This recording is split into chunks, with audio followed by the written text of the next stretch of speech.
자, 이번에는 8단원 문법 요소의 이해와 활용에 대해서 한번 정리를 들어가 보도록 할 겁니다. 자, 이 부분은 우리 현대국어 문법 파트, 담화 파트이기 때문에 암기해야 될 것도 굉장히 많고, 그 다음에 암기함을 가지고 응용을 해야 되는 문제들이 굉장히 많아요. 그렇기 때문에 굉장히 어렵게 요게 출제될 수 있는 부분이기 때문에 철저하게 공부를 좀 해두셔야 됩니다. 그래서 먼저 개념을 갖다가 정리를 이미 한번 했지만, 몇 번씩 했지만, 그리고 다시 한번 정리하면서 우리가 어떤 부분에 초점을 둬야 되는지 다시 한번 정리를 좀 하도록 할게요. 첫 번째, 역시 답수하고 프린트 준비를 하시고, 자, 프린트 같은 경우, 자, 1페이지 앞에 내용은 그냥 간단하게 지금 이제 교재에 있었던, 우리 교과서에 있었던 내용 올려놨고요. 그 다음에 두 번째 페이지 문법 요소의 이해와 활용이라고 하는 이 페이지부터 들어가 볼 겁니다. 우리 잡서는 182페이지에 있는 내용입니다. 그거 가지고 정리를 들어갈 건데, 우선은 거기 가운데에 보면은 학생들과 선생님이 서로 간에 이야기를 나누는 장면들이 쭉 있습니다. 자, 그러면은 그 부분을 바탕으로 해서 우리가 문법과 문법 요소, 그 다음 문법 요소의 종류가 어떤 것들이 있는지 한번 다시 한번 엮여볼게요. 저쪽 맨 위에 가시면은 우선은 운동 경기나 놀이의 규칙이 있듯이 언어의 규칙이 있다. 그래서 이 규칙을 문법이라고 한다라고 되어 있습니다. 그렇다면은 문법이라는 것은 바로 무엇이냐? 바로 언어 사용에 적용되는 규칙이라는 것이 바로 문법이다라고 얘기해 볼 수 있겠죠. 자, 그래서 밑에 정리해 주시고요.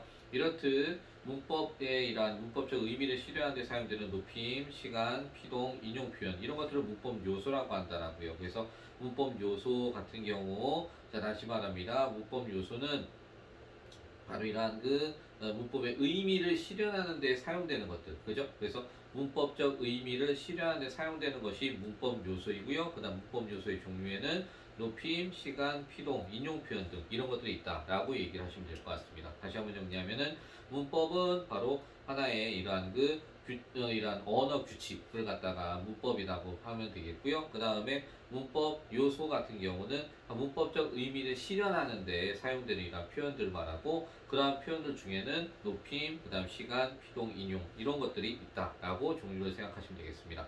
자, 그래서 저 밑에 정리하시고요. 그 다음 문법 요소의 기능을 다시 한번 생각해 본다면, 문법 요소는 문법 요소를 담화 상황에 맞춰서 정확하게 사용하면 자신의 생각과 느낌을 더욱더 어떻게 바로 효과적으로 표현할 수 있다는 측면, 그걸 갖다 얘기해 보시면 될 것 같습니다. 체크해 주시고요. 자, 그 다음에 3페이지로 넘어가 보도록 할게요. 자, 3페이지 가서 높임 표현부터 다시 한번 정리를 해 볼 건데요. 자, 우리 페이지 183페이지 자습서로 같이 해서 보시면 될 것 같습니다.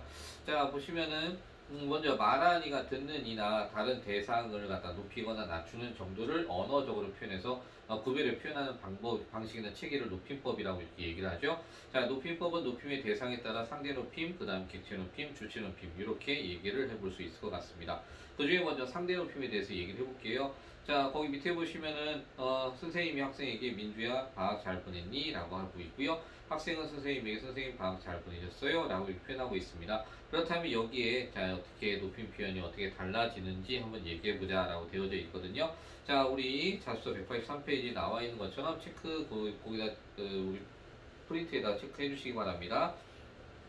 자, 왼편에서 보면은 우선은 민주가 선생님한테, 자, 어떻게 보면 선생님보다 민주가 아랫사람이니까 어떻습니까? 선생님께서는 민주를 갖다 낮춰서 이렇게 표현했다라고 볼 수가 있겠죠. 그래서 여기서는 잘 보냈니? 라고 하는 이 표현입니다. 자, 그러니까 잘 보냈니? 라는 것 자체는 우리 이런 경우는 헤라체를 갖다 사용했다라고 이렇게 볼 수가 있을 것 같아요. 자, 그러한 헤라체에 대한 상대높임법은 어떻게 그럼 알게 됩니까? 라고 했을 때, 자, 보시면은 밑에 거기 상대높임법 실현 방법으로 해서 제가 표를 하나 거기다 넣어놨습니다. 지금 교과서나 이런 표현은 지금 이제 확인할 수가 없었던 건데 제가 거기다가 그냥 일부러 넣어놨거든요. 그러니까 이 표를 갖다가 기억을 하신다면은 쉽게 접근할 수 있습니다. 거기 보시면은 상대높임법 헤라체 중에서 의문형이 바로 그게 하냐, 하니가 담겨져 있죠. 그러니까 여기다 제에서는 바로 니라고 하는 이 표현이 들어간 경우에는 지금 얘기한 것처럼 의문법 바로 헤라체를 사용했다라고 이렇게 보실 수 있을 것 같습니다. 자, 그래서 지금 여기에서는 헤라체를 갖다 사용해서 지금 표현했다는 것이고요. 자, 그 다음에 선생님한테 얘기하되 보내셨어요? 라고 표현하고 있습니다. 그럼 끝부분이 요로 끝났잖아요. 이렇게 요로 끝났으니까 이 자체는 바로 어떻게 해요체를 갖다 썼다는 측면입니다. 거기다 의문형이에요. 자, 그래서 밑에 비격식 해요체 보면은 의문법, 해요가 담겨져 있죠. 역시 똑같이 해요체로 이렇게 담겨져 있다 라고 이렇게 보시면 될 것 같습니다. 자, 그렇기 때문에 지금 여기에서는 지금 말하는 것처럼 아랫사람이 지금 이제 윗사람이 아랫사람한테 이렇게 표현하는 방식으로 해서 해라체, 그 다음에 나 부분에서는 아랫사람이 윗사람에게 표현하는 이러한 그 상대 높임의 해요체를 갖다 사용하고 있다라고 이렇게 보시면 되겠습니다. 자, 그런데 지금 현재 밑에 있는 것처럼 자, 대화를 나누는 상대, 즉 듣는 이를 높이거나 낮춰 표현하는 방법을 갖다가 이런 상대 높임법이다 라고 얘기해 볼 수 있는데, 상대 높임법은 종결 표현을 통해서 실현되는데 크게 격식체와 비격식으로 나눠볼 수 있다고요. 그래서 기본적으로 얘기하는 격식 같은 경우는 자, 하십시오체, 하오체, 하계체, 해라체, 그 다음에 비격식 같은 경우는 해요체, 해체 이런 순으로 얘기해 볼 수 있겠죠. 자, 그런데 이때 자 보시면은 밑에 문장 종결 표현에 따라서 지금 현재 이렇게 달라지는 모습을 엿볼 수 있습니다. 자, 보면은 먼저 하십시오 같은 경우에는 평서법, 의문법, 명령법, 청유법, 감탄법 중에 감탄법은 없습니다. 이 자체는 대신에 하십시오체 같은 경우는 평서에는 합니다, 비읍니다가 담겨져 있죠. 그 다음에 의문법은 비읍니까. 자, 그 다음에 명령법은 비읍시오, 그래서 하십시오. 그 다음에 청유법 같은 경우는 하시지요라고 해서 이렇게 끝에 얘는 뭐뭐지요로 끝나는 모습을 갖다 엿볼 수 있습니다. 자, 그 다음에 또한 하오체 같은 경우는 지금 보면 다 하오로 되어져 있어요. 평서법도 그냥 뭐뭐 하오. 자, 그 다음에 의문법도 명령법도 뭐뭐 하오. 근데 의문법에서 뭐뭐 하구려도 있고요. 자, 근데 청유법에 이거 잘 보시면 합시다로 되어져 있습니다. 그러니까 요게 좀 헷갈릴 수 있어요. 합시다 하게 되면 평서형 아닌가요? 할 수 있는데 우리 다 같이 공부합시다 라고 하게 되면은 뭐뭐 하자라는 이런 청유형의 의미로 쓰이고 있잖아요. 그렇기 때문에 이 자체가 청유형의 뭐뭐 합시다로 쓰였다는 측면, 감탄에서는 뭐뭐 하는구려로 사용되고 있다는 거. 자, 하계체 같은 경우는 평소에서는 이러한 그 한해, 그 다음에 요건 함세, 다 보면은 개하고 비슷하게 애로 이렇게 되어져 있다는 모음이. 자, 그 다음에 의문법에서는 하는가 하나, 이게 좀 달라요. 그 다음에 명령에서는 하계, 평유법 하세, 감탄에서는 한우 구먼 이렇게 표현되어 있습니다.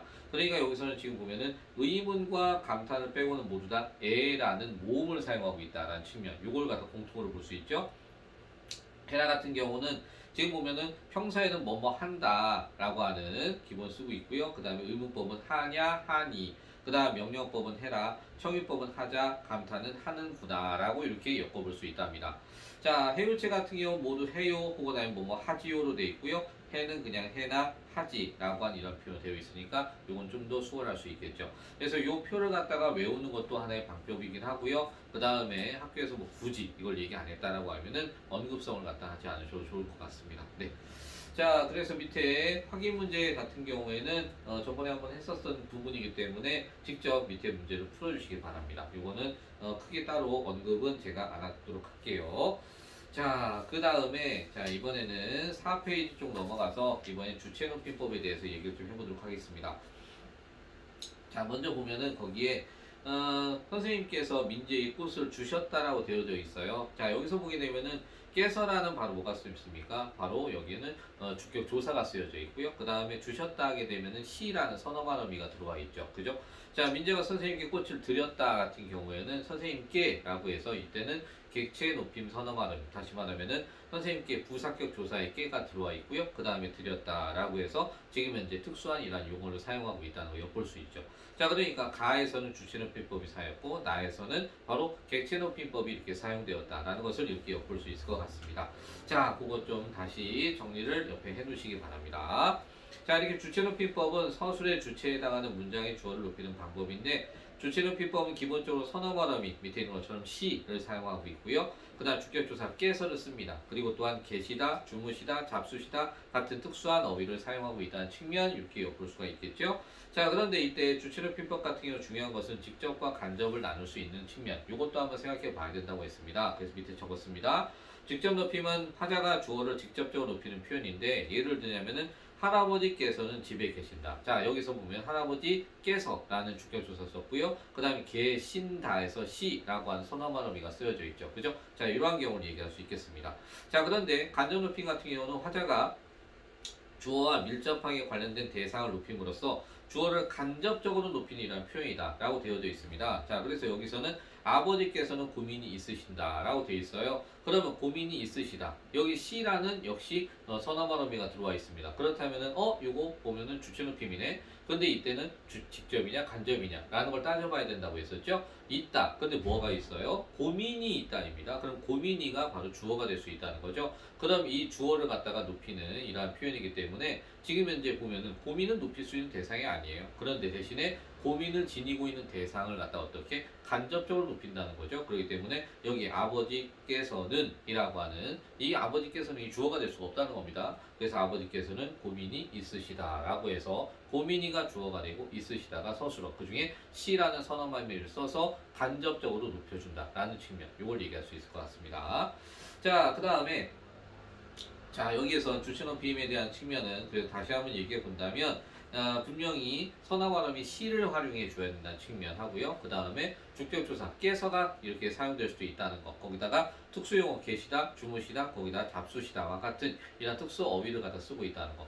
여기서 하나 또 얘기할 수 있는 부분이 계시다, 주무시다, 잡수시다 모두 시가 들어가 있습니다. 자, 이 시가 들어가 있는데 이 시는 분명히 선어 발음이가 아니다라고 했습니다. 왜? 선어발음이라는 것은 기본형의 이러한 기본형의 종결 어미 앞에 쓰이는 것을 선어발음이라고 하죠. 자, 그러니까 다시 말한다면은 우리 방금 전에 보면은 있다라고 하는 것이 있어요. 그럼 여기서 다라고 하는 것이 이게 바로 종결을 나타내는 어미라고요. 근데 종결 어미 앞에 요 앞에 여기 쓰이는 어미를 갖다가 선어말어미다라고 얘기한다고 했죠. 그죠? 자, 그러니까 여기서는 지금 보면은 중간에 넣을 수 있는 있으시라고 하는 바로 이 의식 같은 경우가 선어말음이다 라고 얘기할 수 있다는 거, 이걸 얘기합니다. 자, 그러다 보니까 여기선 뭐 계시다, 주무시다, 잡수다 같은 경우 기본형이 뭐 계다, 주무다, 그 다음 잡수다 이게 아니잖아요. 그죠? 그렇기 때문에 여기는 시는 선어말음이가 분명히 아니라는 거 그것도 기억해 주세요. 자, 그 다음에 밑에 객체 높임이나 목적어나 부사어에 해당하는 대상 즉 서술에 의한 객체를 높이는 방법인데 객체 높임은 부사격 조사에게 대신에 깨를 사용하고 있다는 거. 거기다 모시다, 들이다, 여쭙다와 같은 특수 어휘를 갖다 사용하기도 한다는 측면, 요거 기억해 두셔야겠죠? 자, 그래서 부사격 조사는 분명히 깨가 분명히 쓰이고 있다는 이거 잊지 마시기 바랍니다. 거기다가 모시다, 들이다, 여쭙다 라고 하는 이러한 서술어가 사용되고 있습니다. 자, 그래서 밑에 보시면 부모님이 공연을 보러 갔다를 갖다가 보면은 이거는 잘못된 이러한 높임이죠. 그래서 보러 간 거는 부모님이에요. 그렇기 때문에 보러 가셨다. 자, 그리고 또 어떻게 부모님께서 라는 이러한 주체 높임을 바꿔야 된다는 거. 선생님이 나에게 질문을 한다고 했지만 선생님께서 나에게 질문을 하신다라고 해야겠죠. 준이가 아버지에게 안부를 묻는다라고 했는데 준이가 아저씨에게가 아니라 아저씨께인 거죠. 안부를 묻는 것이 아니라 여쭙다라고 하는 이런 표현을 써야겠죠. 명규가 할아버지를 데리러 가 아니라 모시러 간다라고 이렇게 이야기를 해야 될 것 같습니다. 자, 그러니까 지금 여기에서 보면은 모시다, 들이다, 여쭙다라는 특수한 어휘를 통해서 분명히 객체 높임을 쓰고 있다는 측면, 그리고 부사어는 부사격조사 깨로 고쳐야 된다는 거 다시 한번 인지하고 계시기 바랍니다. 네. 그 다음에 이제 5페이지 들어가서 시간 표현에 대한 얘기를 하겠습니다. 시간 표현이 요즘 들어와서 보면은 모의고사 같은 경우 굉장히 좀 자주 출제가 된다라고 얘기를 했었어요. 자, 그러다 보니까 시간 표현이 그러면은 과거, 현재, 미래 이걸 확인하는 건가요? 아니요. 그걸 확인하는 것이 아니라 과거, 현재, 미래에 쓰이는 어말어미와 선어말어미들이 어떤 게 쓰이는지, 자, 요걸 갖다 확실하게 구분해야 된다라고 얘기했었죠. 자, 그러다 보니까 거기 보시면 시제 표현에 자, 밑에 과거에는 선어말어미 at과 엇 그리고 또 at, 엇 그리고 엇 그리고 더를 갖다가 이렇게 사용했었다. 현재 시제는 동사의 경우에는 선어말어미 는이나 니은을, 그 다음에 형용사와 서술격조사의 경우에는 선어말어미 없이 기본형만 쓴다. 그 다음에 미래 시제 같은 경우는 일반적으로 get을 사용하는데 리을, 것, 이와 같은 이러한 표현도 사용하기도 한다. 그래서 관형 사용 어미나 시간부사어를 통해서도 시제를 나타낼 수가 있다라고 되어져 있습니다. 자, 그러면 이걸 다시 한번 좀 우리가 정리를 해 보도록 할게요. 자, 여러분 우리 자습서 185페이지 같이 보시면서 정리를 하시면 괜찮을 것 같습니다. 먼저 과거 시제 같은 경우 지금 요 밑에 내용을 갖다가 암기에 쓸 수 있다면 직접적으로 지금 암기에 써보시는 것도 괜찮을 듯 싶어요. 자, 먼저 선어말어미 과거 시제 같은 경우에는 기본적으로 위에서 얘기한 것처럼 at과 엇, 그 다음에 at, 엇, 그 그 다음에 더를 쓰고 있다라고 얘기했습니다. 그런데 이때 atot이라는 것과 atot 그리고 otot 사이에는 서로 차이가 있다. 바로 뭐가 있느냐? atotot으로 되어 있는 것 같은 경우는 대과거를 갖다 얘기하기 때문에 아주 먼 과거의 일과 지금 현재를 갖다가 연결하고 있는, 그러나 그 연결 시간이 너무나 길기 때문에 단절을 갖다 뜻한다고 얘기했었죠. 그렇기 때문에 지금 여기에서는 대과거와 현재에 대한 단절의 의미를 갖다 보여주고 있다는 거, 요걸 갖다 따져보시면 될 것 같습니다. 자, 그 다음에 관형사형 어미 같은 경우에는 이때는 동사하고 형용사가 드디어 이제 나뉘게 되겠죠. 예, 동사 같은 경우에 쓰이는 것은 은이나 니은, 그 다음 던이라는 것이 동사에 쓰일 수 있다고 했고, 형용사 같은 경우는 던이라는 것을 바탕으로 사용되고 있다라고 하는 측면 얘기했었습니다. 자, 그러면서 또한 시간부사 같은 경우에는 바로 뭐가 쓰인다? 옛날이나 어제 같은 것들이 쓰일 수가 있다라고 얘기해 볼 수 있겠죠. 그죠? 자, 그걸 갖다 한번 좀 기억해 주시면 좋겠고요. 자, 그 다음에 특히 여기서 또 하나, 이 더라고 하는 이러한 그 의미인데, 더라고 하는 이러한 그 과거 시의 선어말미 같은 경우에는 이거는 본인이 직접 경험했었던 이야기, 체험했었던 이야기를 바탕으로 전달한다고 했었죠. 그렇기 때문에 야, 어제 보니까 참 그 친구 공부 열심히 하더라 라고 하는, 그래서 본인이 직접 목격한 것을 갖다가 전달하는 경우, 이런 경우에 더를 갖다 사용한다 라고 얘기했었습니다. 그래서 그것도 한번 기억을 해주시기 바랍니다. 자, 그 다음에 이번에는 현재 시제 같은 경우 선어만 어미 같은 경우 이때는 동사만 사용될 수 있다라고 얘기했었습니다. 그래서 동사에만 쓰이는 것이 위에서도 얘기했듯이 니은이나 는 같은 경우가 사용될 수 있다. 형용사나 그러면은 서술격 조사는 어떻게 된다고요? 바로 그냥 있는 그대로, 그죠? 예쁘다라고 하면은 그냥 예쁘다가 시제가 되는 거죠. 그 다음에 학생이다라고 하면 역시 똑같이 기본이라는 모습이 현재 시제로 쓰일 수가 있다는 겁니다.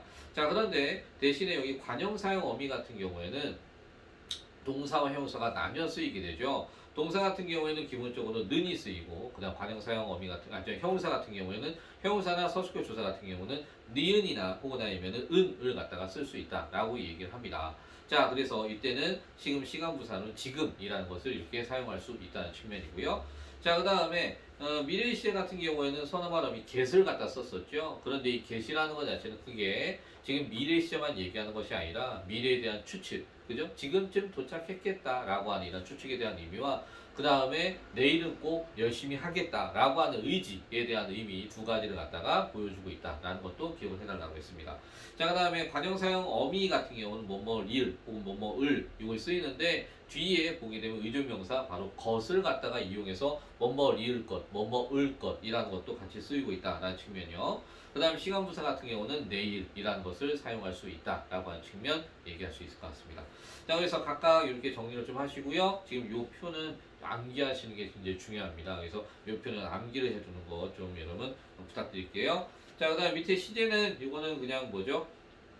시제를 갖다가 맞춰 써보자 라고 했으니까 그건 여러분 맞춰서 한번 체크를 해주시고요.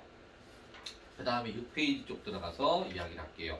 자, 우리 자습서는 286페이지입니다.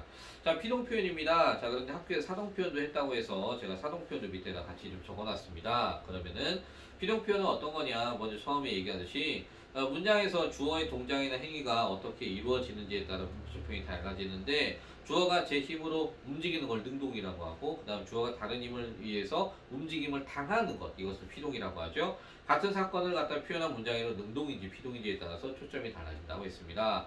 먼저 밑에 보시면 호랑이가 토끼를 잡았다라고 했어요. 그럼 의미의 초점은 어떻게 됩니까? 이때는 호랑이가라는 주어에 초점이 맞춰집니다. 그런데 그 다음에 나온 토끼가 호랑이에 잡혔다라는 이러한 표현이 된다면 이때는 바로 토끼의 초점이 맞춰진다는 측면인 거죠. 자, 정리해 주시고요. 이렇게 능동문을 피동문으로 바꾸는 방법에는 어떻습니까? 지금 이야기한 것처럼 호랑이가 토끼를 잡았다라는 이런 능동 표현이 있습니다. 호랑이가라고 하는 주어와 그 다음에 토끼를 이라는 목적어와 그 다음 잡았다라는 서술어가 이렇게 있죠. 그런데 여기서 at이라는 거에 바로 he라는 바로 접사를 넣으면은 잡혔다가 이렇게 될 수 있고요. 그러면서 누가 토끼가가 잡히겠죠. 그러면 토끼가라고 해서 이때는 얘가 주어가 되고요.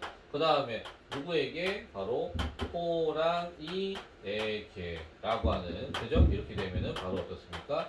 부사어가 된다 치면 그렇기 때문에 주어는 부사어가 되고 목적어는 주어로 변하는 모습을 보여준다는 것 대신에 서술어는 변함이 없겠죠. 그죠? 자, 요걸 갖다 얘기합니다.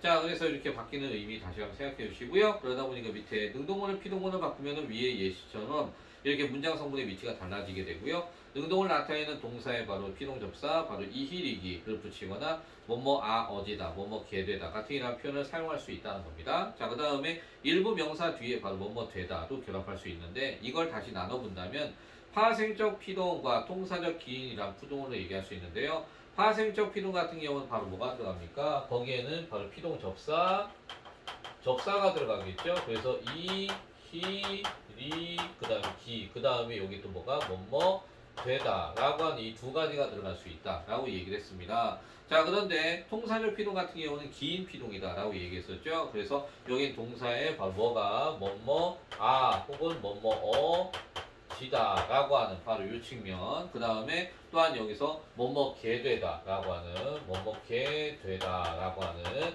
이것이 이렇게 들어갈 수가 있다고요. 그죠? 자, 우리 이걸 꼭 기억해 두라고 했어요. 그 중에서도 굉장히 중요한 게 누구였습니까? 바로 요놈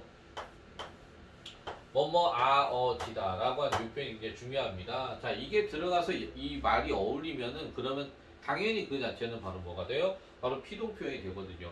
방금 전에 했었던 잡혔다 같은 경우 요 같은 경우는 토끼가 호랑이에게 뭐 잡아줬다, 뭐 잡게 됐다, 호랑이가 토끼가 호랑이 잡혔다. 이거 좀 애매한가? 잡아줬다? 뭐 어쨌든 지금 현재 그 피동과 사동을 갖다 혹시 구분해봐라 라는 이런 표현이 나왔을 때 제일 중요한 거는 어쨌든 주체가 당하냐 아니면 시키냐 이러한 측면 둘 중에 하나로 볼 수 있고요. 그 다음에 둘을 구분할 때 제일 쉬운 작품은 어쨌든 어디다가 이게 들어갔을 때 변화가 이렇게 그걸 바꿨을 때 말이 되냐 안 되냐, 혹은 개되다 좀 이따가 이제 하게 되는 개하다라고 하는 이러한 것을 넣었을 때 의미가 원래대로 통용이 되냐 안 되냐에 따라서 그것을 피동사동으로 나눠볼 수 있을 것 같거든요.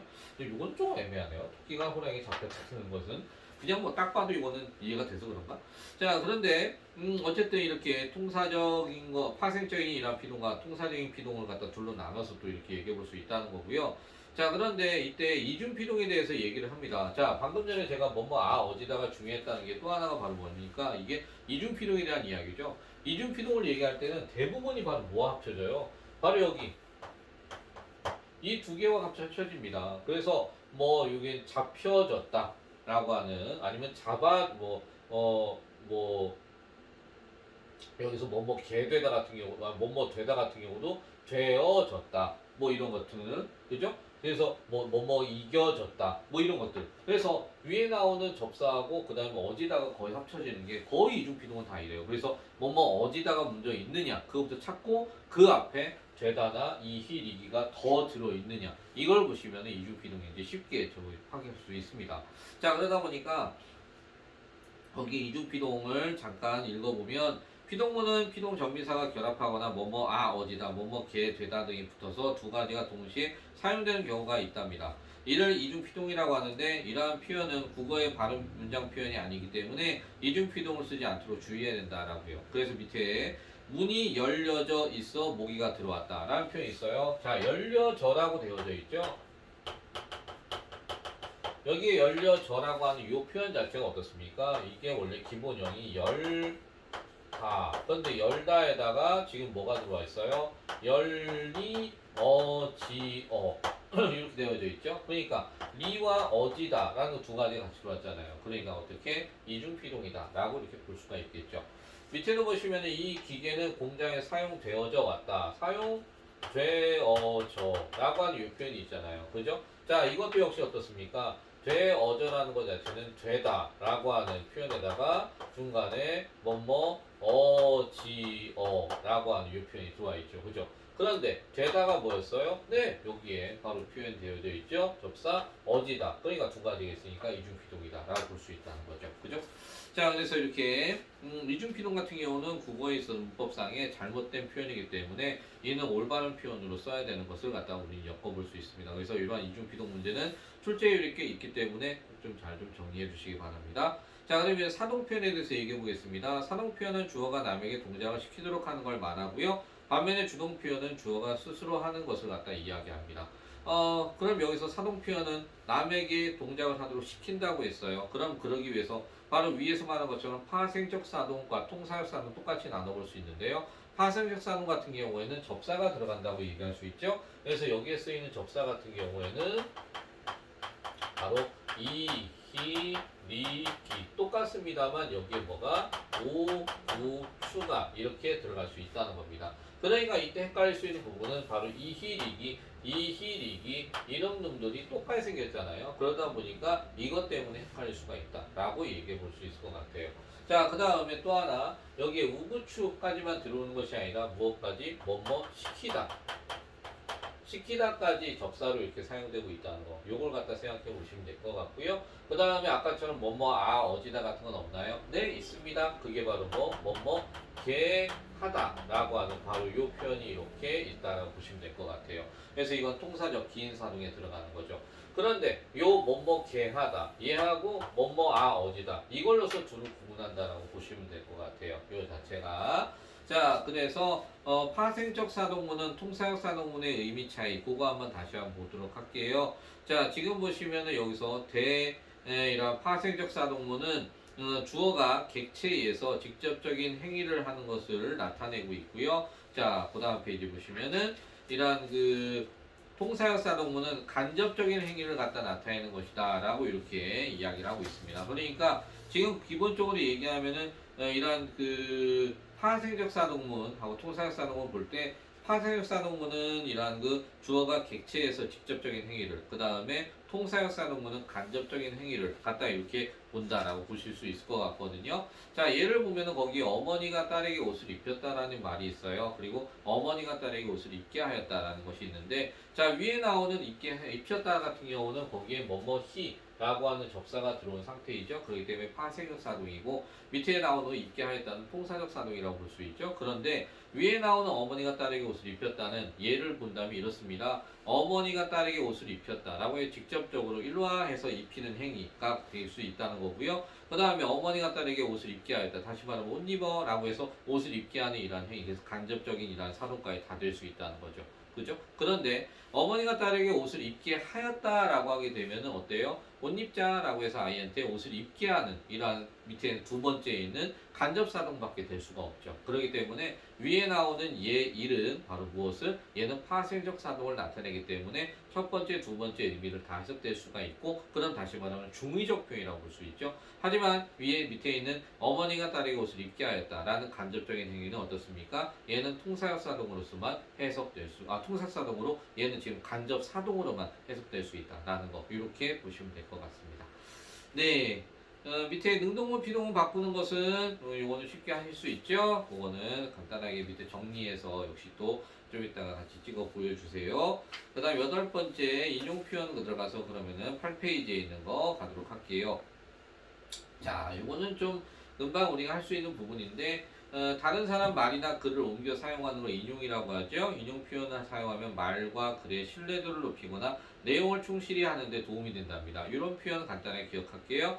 자, 그 다음 다른 사람 말이나 글을 그대로 옮기는 직접 인용, 다른 사람 말이나 글을 자신의 언어로 바꿔 하는 간접 인용을 들 수 있다고요. 그런데 이 중에 직접 인용, 간접 인용 차이점을 밑에 보자고 했는데 민주는 수미나 산책하자라고 말했다. 큰 따옴표에 뭐뭐라고 했으면 우리 직접 인용이죠. 그 다음에 민주는 수민이에게 산책하자고 말했다. 큰 따옴표 없어요? 그럼 이때는 간접 인용이라고 이렇게 이야기할 수 있죠.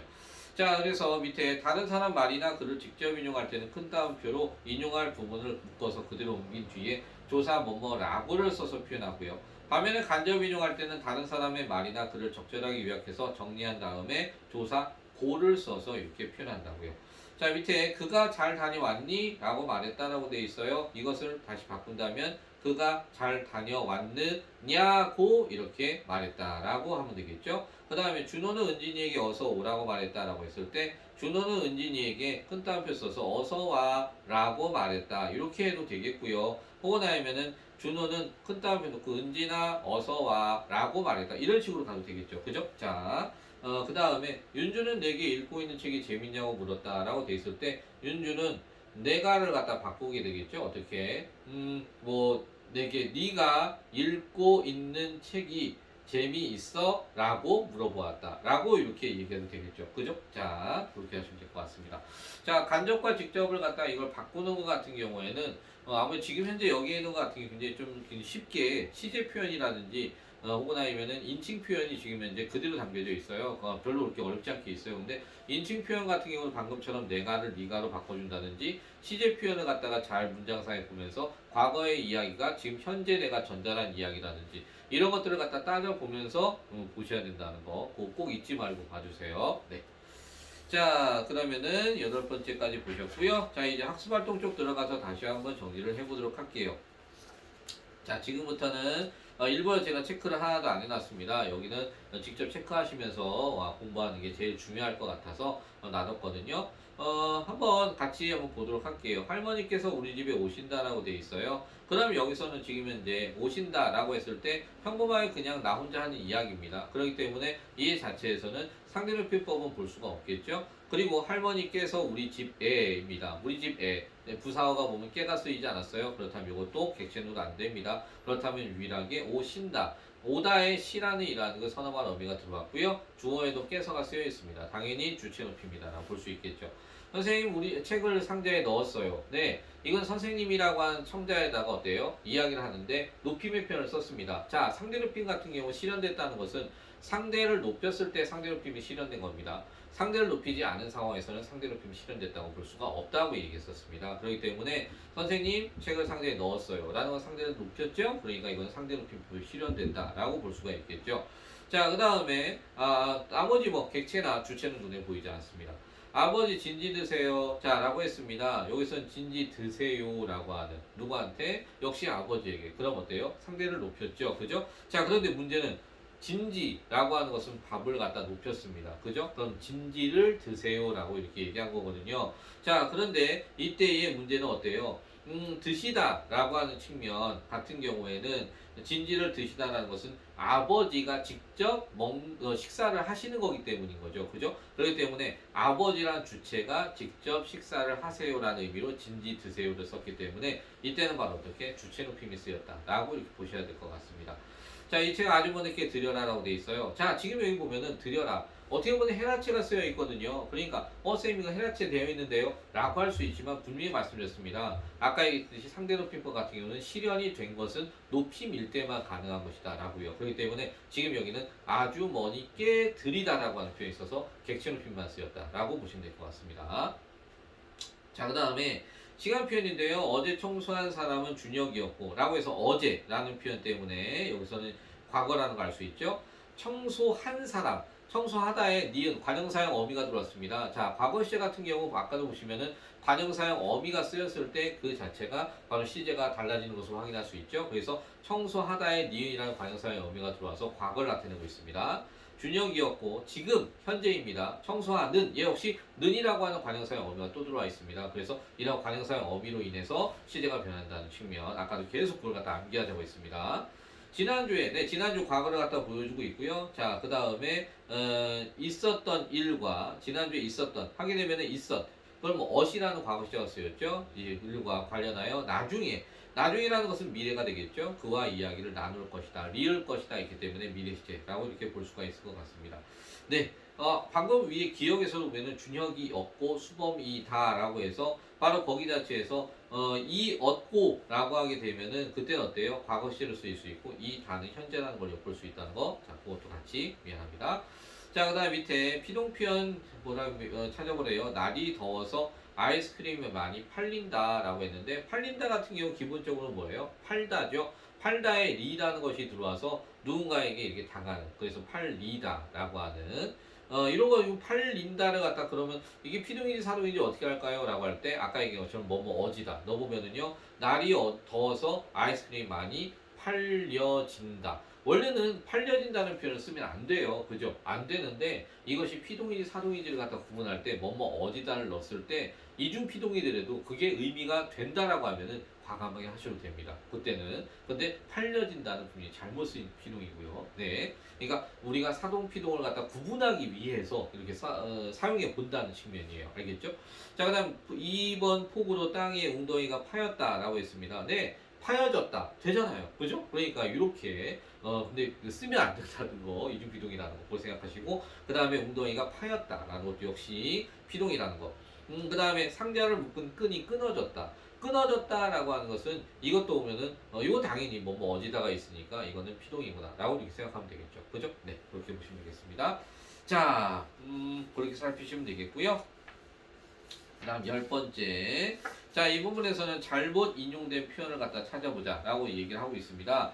세계의 이러한 권투 대회 챔피언 알리 1964년 상대 선수와 경기를 앞두고 나비처럼 날아서 벌처럼 쏘겠다라고 이렇게 말했다. 근데 보면 큰 따옴표예요. 큰 따옴표는 뒤에 고가 아니라 라고 해서 직접 이름을 써야 되죠.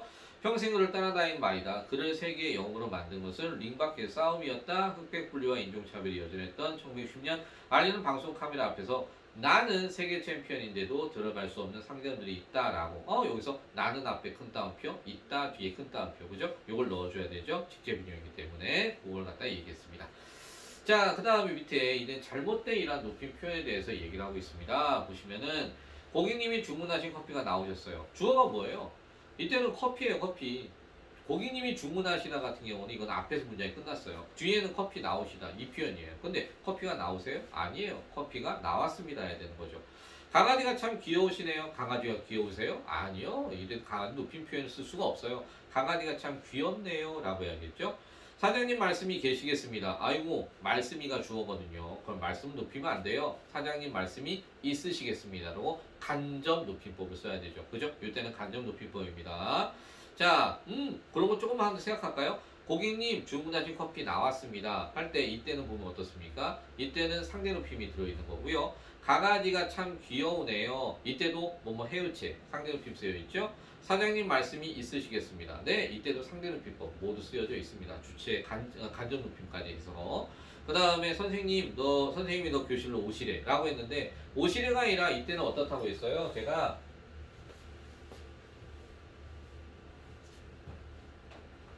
오시래라고 이렇게 되어져 있는데, 자, 요거는 원래 오시라고 해가 이게 줄임말이라고 얘기했죠. 그러니까 여기서는 이 오시라고의 시가 여기 들어오면 안 되고 어디로? 여기 해 이쪽으로 들어와야 된다고요. 그래서 원래 오라고 하셔 라고 하는 것이 옳은 표현이다 라고요. 이걸 줄이면 어떻게 돼요? 바로 오라셔 라고 해서 이게 옳은 표현이 된다 라고 하는 거 이렇게 기억해 주시기 바라요. 자, 그러면 이거는 상대표법 쓰인 것이 아니죠. 그죠? 이 자체는.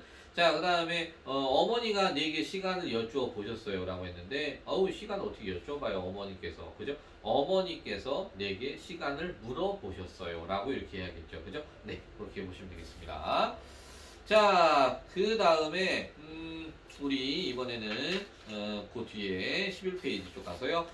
자, 나는 수지와 친했다가 있고요. 나는 수지와 친했었다 라고 되어 있습니다. 비교를 해보자면은 친했다, 친했었다 둘 다 과거입니다만 친했었다 하면 아주 대과거가 되죠. 그렇기 때문에 여기 있는 것처럼 보기는 기억보다 니은이 더 먼 과거를 갖다 이렇게 보여주고요. 그 다음에 단절된 의미를 갖다 보인다는 측면. 넌 정말 좋았겠다 라고 하는 것은 좋았겠다 추측입니다. 그 다음에 그 일은 내가 맡겠다 라고 하면 의지가 되죠. 그죠? 그렇기 때문에 추측과 의지로 나눠서 얘기해 볼 수 있고요. 지난달에 둘째 동생이 태어났다 라면 과거, 이렇게 비가 안 오니 올해 농사 다 지었다 라면은 앞으로의 농사 얘기예요. 그러니까 지었다고 해서 어을 과거시에 선어말을 넣었지만 이 자체는 미래를 표현할 수 있죠. 그렇기 때문에 기억은 과거, 니은은 미래, 이렇게 얘기할 수도 있다는 겁니다. 자, 그 측면 말합니다. 그러니까 꼭 이렇게 그 엇이라는 것 자체가 기본적으로 과거를 나타내기도 하지만 미래에도 쓰이고 있음을 이렇게 한번 정도 생각을 해주기 바랍니다. 자, 그 다음에 잘못된 피동에 대한 측면 얘기를 해주고 있어요. 자, 여러분 여기가 바로 덕수궁입니다. 덕수궁은 많은 사람에 의해 라고 했는데요. 누군가에 의해 라고 하는 이런 표현 같은 경우는 이건 우리말에 없어요. 이런 표현은 영어식 표현이에요. 그래서 많은 사람 이렇게 조선의 궁궐 가운데 가장 아름다운 궁이라고 생각되어지는 뭐뭐 되어지다 라고 되어 있는 표현, 뭐뭐 되다와 어디다 이중, 그죠? 바로 이것도 이중 비동이죠. 그렇기 때문에 그리고 또 이거는 아름다운 궁이라고 생각을 하는 겁니다. 이거는 그저 능동적으로, 그렇기 때문에 생각하는 곳입니다 라고 바꿔야 된다고요. 자, 여러분도 그렇게 믿겨지시나요? 뭐뭐 기시요, 이거 뭐뭐 기, 그 다음 어지, 이중 비동이 들어있어요. 요거 자체에. 그죠? 그렇기 때문에 여기서는 지금 이제 어지다라고 해서 그냥 이렇게 어지시나요. 지금 보시는 것이 덕흥전인데 가운데 열려진 열려진 같은 경우도 어떻습니까? 얘도 지금 현재 열리어진 이렇게 당겨질 수 있겠죠. 그렇기 때문에 이것도 바꿔서 어떻게 열린이라는 것으로 이렇게 바꿔줘야 됩니다. 자, 그 다음에 또 보면은 이렇게 문으로 이렇게 안을 한번 들여다 보세요. 예전에 접견실이었던 이곳에는 많은 사람이 드나들었을 것으로 보여집니다. 보여집니다. 이것도 보다에다가 이와 어지다 라는 것이 같이 쓰여져 있죠. 그렇기 때문에 이 자체로 이중피동을 갖다 쓸 수 있음을 이렇게 엿볼 수 있을 것 같습니다. 네, 그런 걸 갖다 엿보고 얘기할 수 있을 것 같고요. 지금 현재 여기 자체에서 어쨌든 잘못된 표현들이 이렇게 쓰는 것들 아까 얘기한 것처럼 여기서는 한 번 더 얘기해 본다면 밑에 뭐 다른 건 없네요. 그냥 뭐 잘못된 표현을 많이 쓰는 까닭이고 그다음 풀이가 이렇게 있기 때문에 그냥 여기서는 아까 얘기한 것처럼 생각되어지는 같은 경우는 여기서 이중피도 그 얘기한 거 하고 그 다음에 믿겨지다, 열려지다, 보여지다 요 같은 경우도 보면은 어디다가 붙은 다 이중피도 그거에 대한 이야기만 이렇게 한 것 같아요. 그 다음에 사람들이 그다음 생각되어지는 같은 경우는 이거는 모두 사람의 의해와 생각되어지는 같은 경우는 영어식 번역주기 때문에 우리는 사용하지 않는다 정도 그 정도 얘기를 한 것 같습니다. 네, 그렇게 정리를 한번 하시면 될 것 같아요. 자, 그 다음에 뒤에 간접 인용으로 바꿔 쓰고 표현 효과가 어떻게 달라지는지 얘기해 보자고 했는데, 간접 인용으로 바꾸는 거는 여러분 뭐 그거 굳이 이렇게 따로 하지 않으셔도 될 것 같고요. 그것만 기억할게요. 우리 192페이지 자습서에 보시면 표현 효과의 차이를 좀 기억할게요. 밑에 보시면 직접 인용문은 요거 여러분 적어 놓으시기 바랍니다. 한번 적어야 또 기억이 나니까. 직접 인용문은 등장인물의 말투가 그대로 드러난다. 특히 높임법이나 사투리와 같은 말하는 사람이 사용하는 표현상의 특징들이 그대로 전해지기 때문에 발화 상황이나 어감이 생생하게 드러나며 인물들의 이러한 성격과 유추해 볼 수 있는 반면에 간접 인용은 서술자가 자신의 말로 바꾸어 이야기를 전달해 주기 때문에 이러한 자체의 생동감이나 현장감은 덜해지고 그리고 말의 내용이 객관화되어서 좀 더 격식 있게 느껴지는 효과를 줄 수 있답니다. 자, 그렇게 한번 좀 생각을 같이 해 주시면 될 것 같아요. 네. 우리 192페이지에 있었던 내용까지 해서 정리를 한번 해봤습니다. 전적으로 한번 정리를 했던 거라서 가볍게 정리를 다시 한번 해봤는데요. 자, 이렇게 좀 더 정리를 해주시고 지금 오늘의 문제까지 풀어서 같이 이렇게 사진을 올려주시면 될 것 같아요. 확인하고 정답 보내주도록 하겠습니다. 네.